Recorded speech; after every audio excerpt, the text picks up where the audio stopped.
How to check the PC or laptop specs on your Windows. Hello everyone, and let's get started. There are multiple ways by which you can take the system information or the specs on your Windows. For the very first method, you have to tap on the search bar and search for About Your PC. Here you can view all the information in the About section.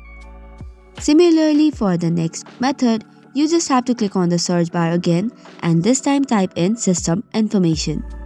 This way also you can view all the specs about your PC or laptop. Now the third way is through the command prompt. Press Windows plus R and then open CMD. After that, you have to type in systeminfo.exe. Doing so, it will load all the information regarding your PC's specs. And this way you can view it as well. So that is all for today's video. For more such contents, do not forget to hit the like and subscribe button.